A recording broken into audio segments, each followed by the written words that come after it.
Bonjour à toutes et à tous, nous sommes ici aujourd'hui pour vous parler du film qu'on vient juste de voir, parce qu'on sort de la séance, They Will Kill You.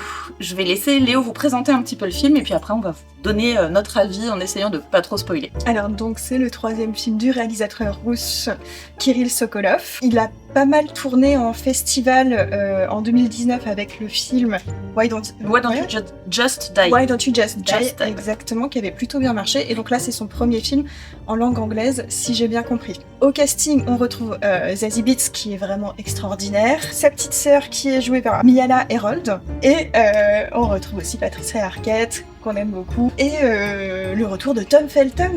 Et de Heather Graham aussi. Tout à fait, Ouais. exactement. Qui est un peu, j'ai l'impression, de retour aussi, quelque part. Exactement, mais beaucoup de retours, Ouais. disons.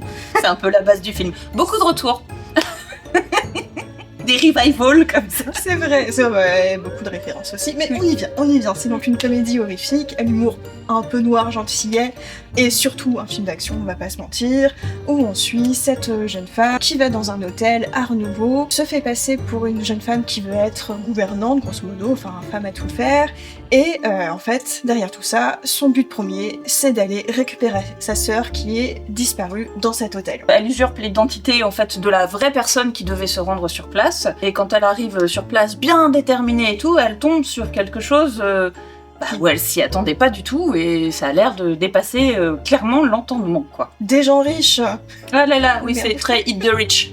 Oui, c'est un vrai film Hit the Rich, et se retrouve surtout face à un culte sataniste qui est bien déterminé à la zigouiller. Voilà, puisque, allez, premier petit spoiler, elle est l'offrande. Alors, qu'est-ce qu'on en a pensé de ce Hit the Rich fort sympathique? Bah, je pense que tout réside là-dedans, le fort sympathique. Enfin, pour moi, c'est un moment de fun. Je trouve que c'est vrai que, bon, c'est pas nouveau comme genre, l'espèce d'horreur-action comme ça et tout. Mais je trouve qu'on en fait des pas mauvais quand même ces dernières années. Je pense à Wedding Nightmare, hein, d'ailleurs, qui a son 2 qui va pas tarder, sa suite qui va pas tarder à arriver en salle. Et moi, j'aime bien. On avait vu ensemble Violent Night, qu'on n'avait pas du tout aimé. Mais je sais qu'il a clairement ses fans, hein, donc, mais nous vraiment on n'avait pas aimé. Mais c'est un genre que j'aime bien parce qu'en général du coup ça se prend pas trop au sérieux et en même temps c'est assez convaincant et généralement c'est très fun.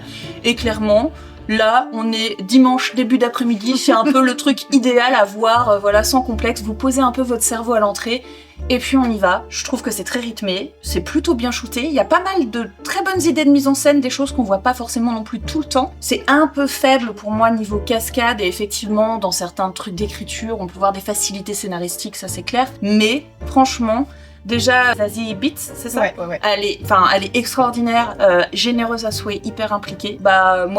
Pour moi, ça marche quoi, ça marche super bien dans ce que je viens voir et même un peu plus. Donc, voilà. Exactement, la mise en scène est super fluide, ça se regarde tout seul, c'est très ludique. Il installe au début du film plein de petits détails qui seront importants par la suite ou pas. D'ailleurs, il joue un peu avec ça, je trouvais ça drôle parce qu'on a l'impression qu'il installe des fusils Tchekhov pour au final ne pas s'en servir et c'est toujours un peu rigolo. Un petit bémol serait qu'il référence un petit peu trop Tarantino dans la première partie de son film. Après, il s'en détache et je trouve ça du coup beaucoup plus intéressant et plus fluide. Peut-être, oui, le petit bémol sur la gestion de l'espace qu'on disait. Ouais, parce qu'on est quand même dans un bâtiment Art Nouveau, donc qui est démentiel dans sa définition au niveau de la quantité d'étages, de la hauteur, de tout ça. Et c'est vrai qu'on s'attend à visiter un peu plus les étages, à jouer un peu plus avec le décor, des pièces, même de la ballroom. Et en fin de compte, c'est assez restreint au niveau des espaces. Ça renforce aussi le côté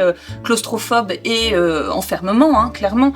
Mais ça manque, moi je trouve que ça manque un petit peu, mais parce que j'attache beaucoup d'importance à la gestion de l'espace et aussi au décor. Surtout quand on est dans un décor comme ça d'époque avec un hôtel aussi prestigieux que ça, en général, ça manque un peu. On ressent pas l'architecture du lieu et même au niveau des détails, c'est pas très minutieux. Enfin, c'est un petit peu fait à la va-vite. Alors que quand on parle d'hôtel Art Nouveau à New York, normalement c'est censé envoyer du rêve, envoyer du pâté, et il y a moyen de faire quelque chose d'extraordinaire. Et là, c'est légèrement en deçà. On peut aussi vous dire que le gore est très généreux. Hein, encore une fois, on est dans de l'action horreur, donc grosse générosité de ce côté-là. Mais je pense qu'on peut dire que sororité approuvée.